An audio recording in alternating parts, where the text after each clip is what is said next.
Hi everybody, this is Matt Bowers from Rochester Passive House Consulting. I am out here at Wheatland Passive House. We're out in the basement, and today we are going to discuss the entire air barrier assembly for this project. Okay, we're going to start sub-slab.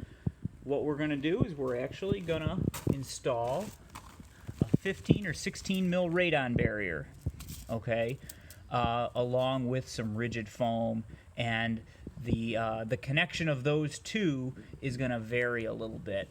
But what we're going to do is we have 6 mil poly that we've draped directly over the ICF foundation. And the reason we're using 6 mil poly instead of just sealing our radon barrier directly to the ICF is adhesion. We're having trouble in a couple projects actually getting really good seal between the EPS foam and the radon barrier itself. So we opted just to go with a 6 mil poly because we can get some really good adhesion to connect our air barriers that way.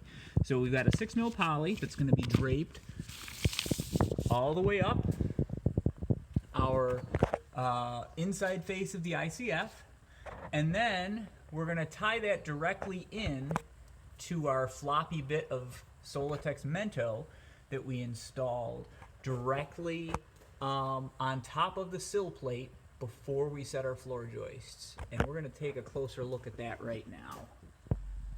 Okay, so we've got our Solitex Mento, and we actually set it on the sill plate before we set our floor joists.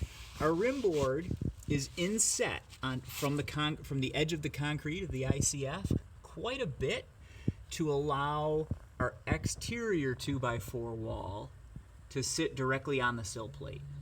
Okay, so we actually had to hang all of the floor joists for bearing. These are just 2x12 dimensional lumber with a central steel I-beam.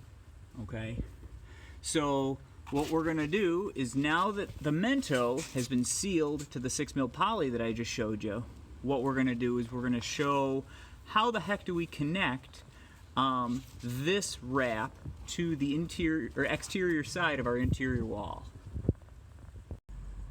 Okay, so now we're at a doorway here on the first floor. You can see our exterior wall has bearing on the sill plate, okay, and our Mento is wrapping around the rim board, okay, all the way to the inside.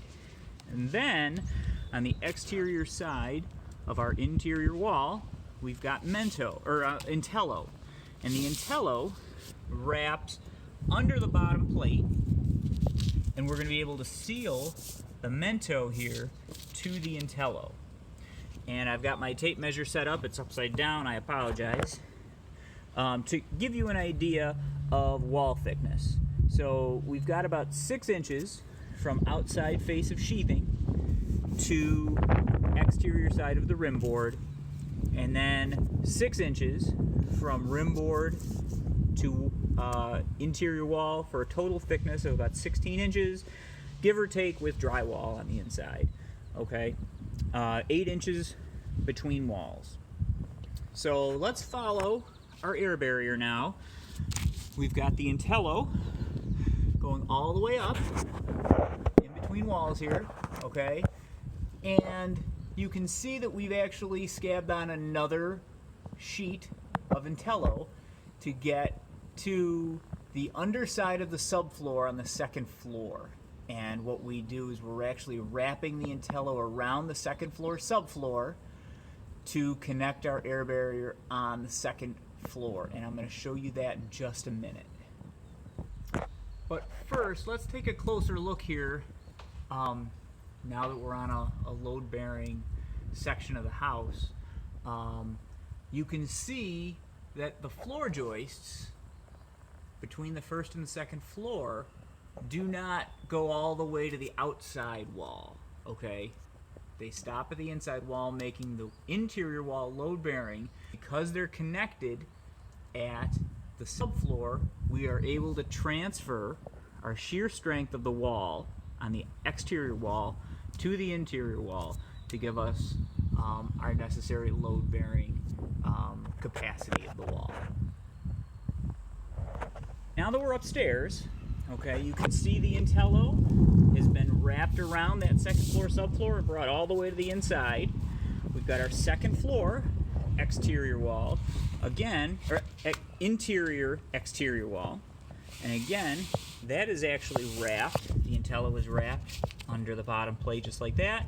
We can seal these two together fairly simply, and then we make our way up to the top plate where we are connecting the interior and exterior walls with some 1/2-inch plywood.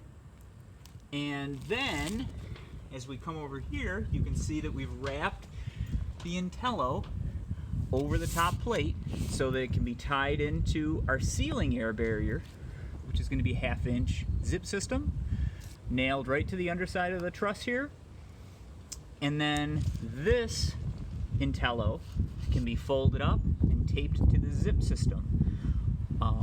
What we're going to do is fur the ceiling down 2 inches, okay, 1.5 inches for a 2x4 on the flat, and then right tight to the truss is going to be 1/2-inch scrap OSB so that we can run wires to create a service cavity, and then our finish is going to be drywall.